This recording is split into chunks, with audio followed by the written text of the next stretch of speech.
do I know it's recording? Oh, I think I do now. Red light's on. Good morning, Shrubland Street.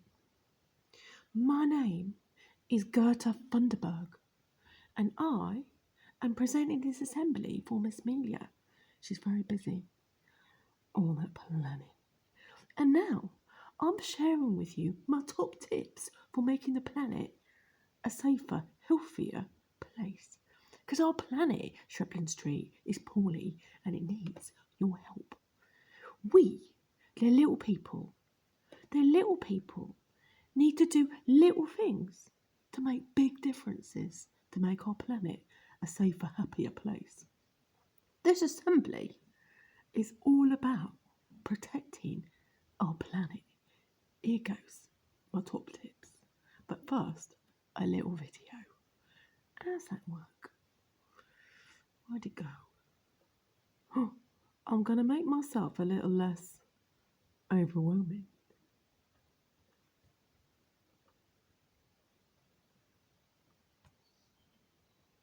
Our Earth is colorful.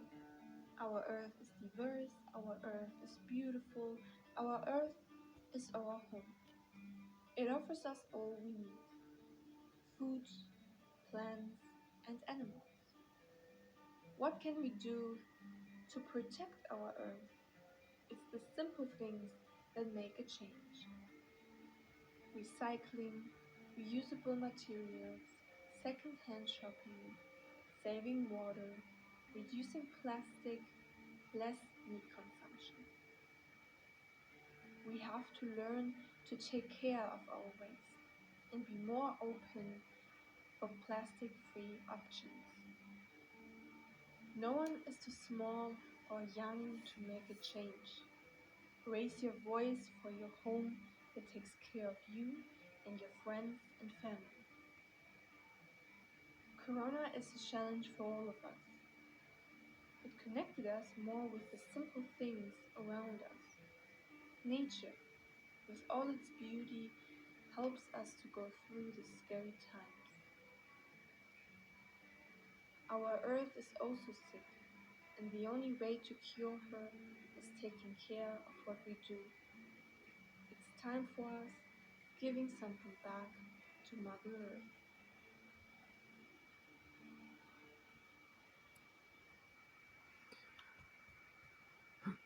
Here I am. Oh, didn't mean to do that. I had to get myself small again. Poof. There you go. Well, taking care of our planet is all very well in the video, but how do you actually do it on an everyday little person scale? Here are some more things. I made myself a list. Here goes. I'm not going to do the whole list, just a few. So, here is a list of things that we can do every day to make the Earth happier. First things first, number 2, we can use not those plastic shopping bags, but the bags for life. And if you do need to use the plastic ones, make sure you recycle them. Take them back to the supermarket. They've got special bins for them. Stick them in there. It's good fun. Next, recycle your electronics. Now, there are places around where you can do that. And they've got special bins for old electronic stuff. Don't just shove them in your bin. No. Put them in the recycling bin. A lot of supermarkets have them. This is one of my bugbears. Turn off the blinking lights when you're not in the room. It matters. It all adds up. Number 6. You see this one here? Get your legs out. Get your wheels out. Get your scooter, your pogo stick, your skates out. Do you really need to go down the shops in the car? Probably not. If everybody did just little things, every so often, these little things add up. Pick up trash. That's American for rubbish. If you see it, pick it up. Who else is gonna? Moving on. Number 8.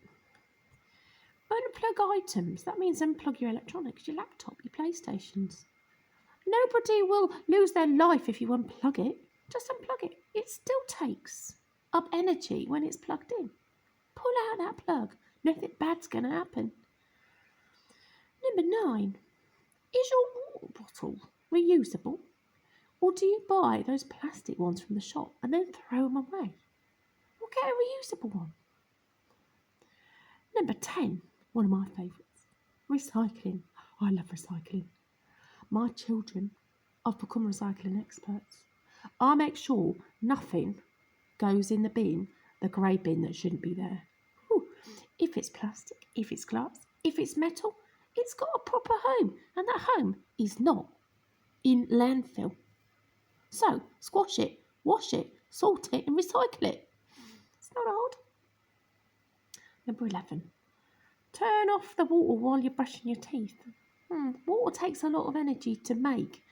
People think that we live in a country with lots and lots of rain, so it doesn't matter. It does matter.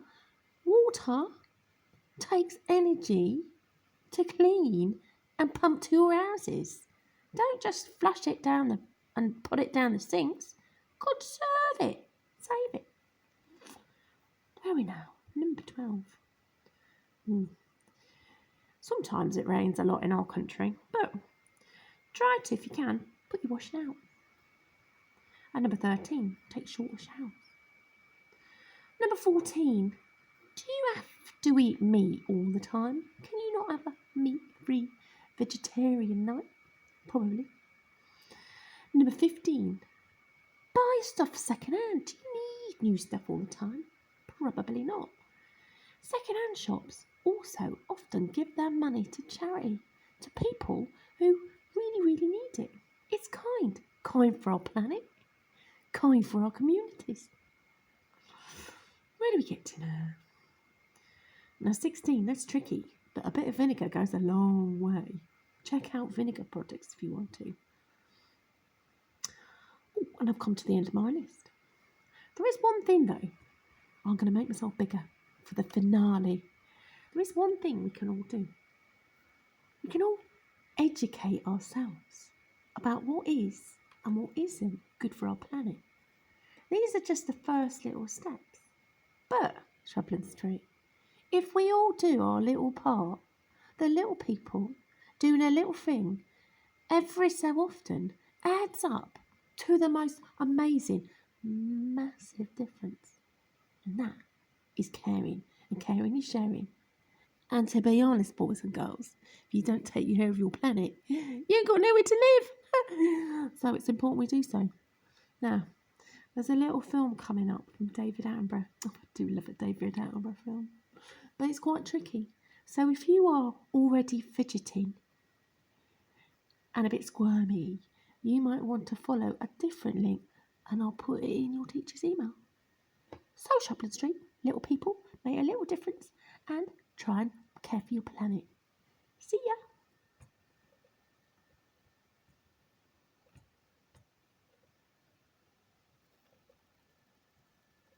Oh, it's not working. Wouldn't you know it? Come on, David Attenborough. You can do it. I'm going to refresh him. Will he work? Will he work? Yeah, here he goes.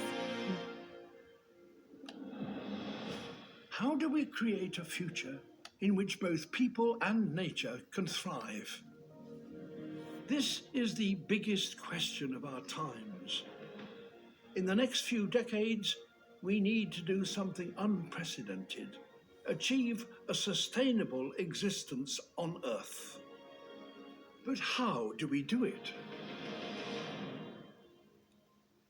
We can start by understanding how we got to this point. 20,000 years ago, humankind consisted of less than 1 million hunter-gatherers across the globe. We lived within the resources on offer, in balance with nature, a strategy that could theoretically last forever. But it wasn't an easy life. Nature determined our survival. We used our unique minds to challenge that reality. We learnt how to tame the wild, get more from the environment. Our population boomed, as did our demands. Every time a new problem arose, we solved it, altering Earth's entire surface in the process. And now we have changed the world so profoundly, scientists have decided that Earth has entered a new phase of its existence. Welcome to the Anthropocene, the age of humans. The tables have turned. We now determine nature's survival. The planet is ours. There's just one problem. We're now totally out of balance with nature.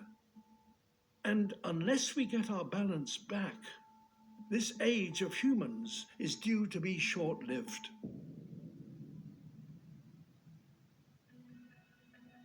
So how do we deal with this problem? When you boil it down, there is one underlying big issue. Our planet is becoming less wild. Our species has cleared 3 trillion trees, cultivated half its fertile land, and now fishes across most of the ocean.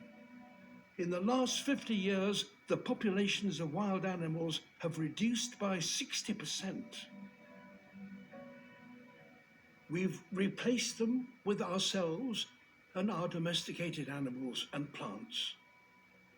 Today, we and the animals we raise account for 96% of the mass of mammals and 70% of the birds on Earth. There's very little wild left. This biodiversity loss is not just a tragedy, it's the single biggest problem we face. Without biodiversity, the world as we know it doesn't work. Our planet needs its wild spaces. Every one is a component in the global machine. Only if they are all healthy can the planet run smoothly. A less wild world is less able to provide for our needs, less able to maintain dependable weather and seasons, less able to absorb our impact. Biodiversity equals stability, and stability is what we need most of all. Can we turn this situation around? Can we rewild the world? Well, maybe, due to one key change. As societies develop, something is happening that has never happened before. People are having fewer children. Globally, since the year 2000, the number of people under 16 years old has hardly changed. The main reason our population is still rising is because people are living longer. If this continues, our population may finally stop growing by the turn of the century. By investing in education and women's rights and raising people out of poverty, we could bring about peak human even sooner. This changes everything. It gives us the opportunity we need to regain our balance.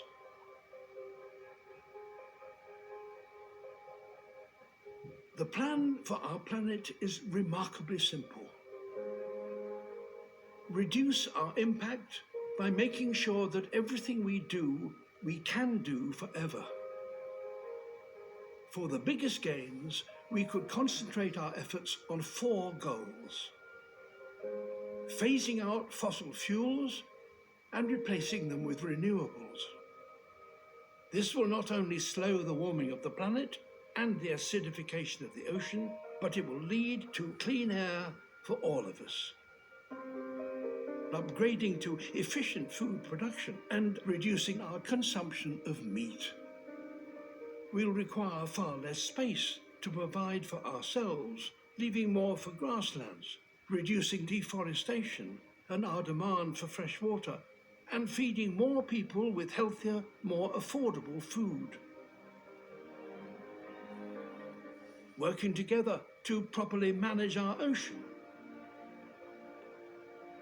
A global network of no-fish zones and a treaty on the use of international waters would restore the health of the ocean so it actually produces more fish for us all to eat.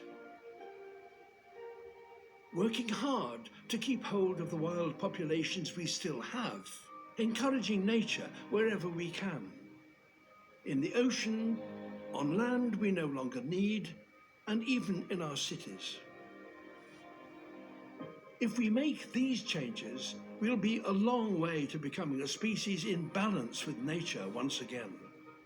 We will have taken a remarkable journey from 1 million people struggling to survive to several billion living long, healthy lives on a stable planet, able to provide for all our needs.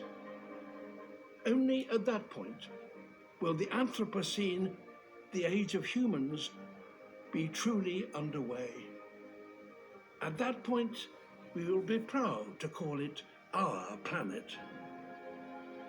How do we create a future in which both people and nature can thrive? We open our eyes to this moment in history. Think on a planetary scale. Embrace the challenge we face. And do something we humans are very good at. Change the world.